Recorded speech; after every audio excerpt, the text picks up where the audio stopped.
The cargo bay of station Kepler 442b hummed with the sterile efficiency of automated systems. Alvin wiped grease from his hands, surveying the scattered components of a malfunctioning gravity inverter.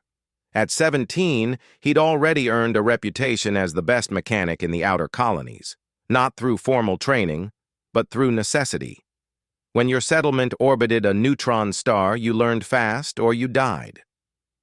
"Hey, kid," Commander Wanez's voice crackled through his neural implant. "Need you in Bay 7. We've got a situation." Alvin sighed, grabbing his toolkit. Onez was a woman of few words, which meant when she called something a situation, it was serious. Bay 7 housed the xenobiology containment units, climate-controlled chambers for non-terrestrial organisms awaiting classification or transport.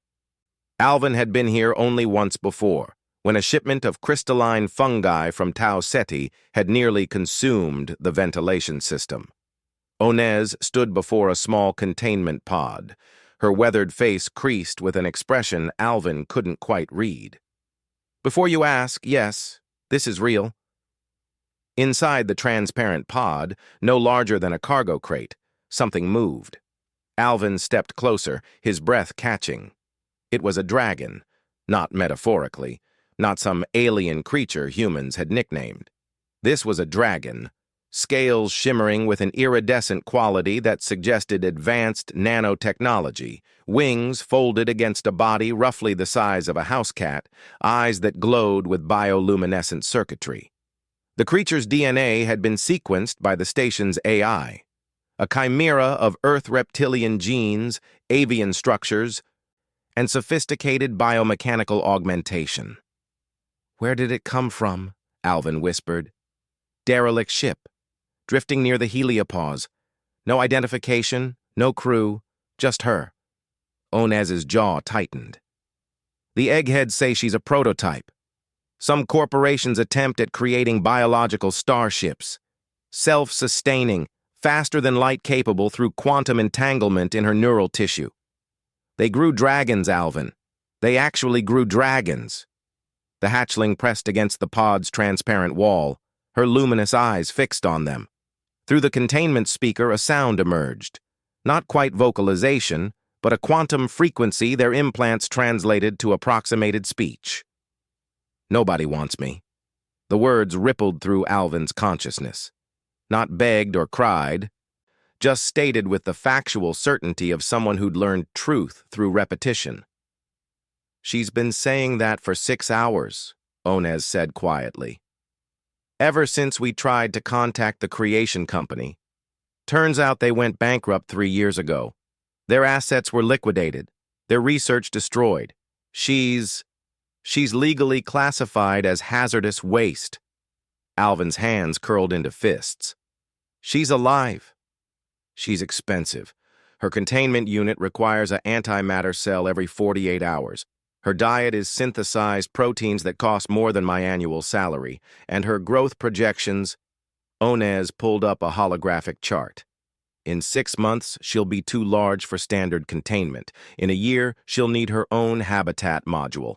The station council voted this morning. They're recommending euthanasia." The dragon hatchling's wings drooped, scales dimming. "Nobody wants me. Too much. Too expensive. Too strange." Alvin found himself moving before thought caught up with action. His fingers danced across the containment pod's interface, pulling up specifications, power requirements, growth algorithms. "What are you doing?" Onez asked. "Math." Alvin's mind raced, years of improvised engineering clicking into place. "She needs antimatter for containment temperature regulation, right? Because her metabolism generates plasma as a byproduct?" "The report says..." "The report is wrong." Alvin highlighted a section of the biological scan. "Look at her scale structure. Those aren't just decorative. They're heat dispersal arrays, biological superconductors. She doesn't need active cooling if we give her proper radiative surface area." He pulled up another schematic. "And the protein synthesis? She's designed to process raw matter through quantum disassembly. Feed her asteroid material, silicates, metals, anything. Her digestive system is basically a miniature fusion reactor. Onez leaned closer, studying his calculations. You're saying she can survive on space debris? I'm saying she's a biological starship. Everything she needs, she makes. The only reason she's dependent now is because she's a hatchling in a containment pod designed for passive organisms. Alvin met Onez's gaze. Let me take her to the scrap processing sector. Give me 2 weeks. The council can bill me for the antimatter if I'm wrong. Alvin surprised himself with the firmness in his voice. But I'm not wrong. Onez studied him for a long moment. Then, impossibly, she smiled. You know why I called you? Because when I looked at this creature, all I saw was a problem to be managed. But you see what she is, what she could be. She entered her authorization code, and the containment pod's locks disengaged with a hiss. You want me? The dragon hatchling's quantum voice trembled. Yeah, Alvin said, reaching in slowly. The dragon climbed onto his arm, her scales warm against his skin, her weight negligible, but her presence enormous.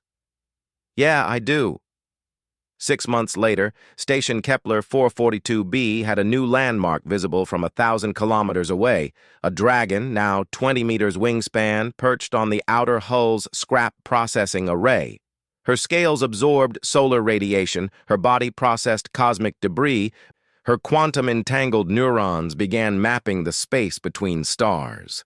Alvin visited her every day, using a thruster pack to reach her perch. Sometimes they worked on upgrades to the station's aging systems. Sometimes they just sat in comfortable silence, a human mechanic and his dragon, watching neutron starlight paint impossible colors across the void. Somebody wanted me, she would whisper, content, and Alvin would smile, scratching behind her auditory sensors. Always will.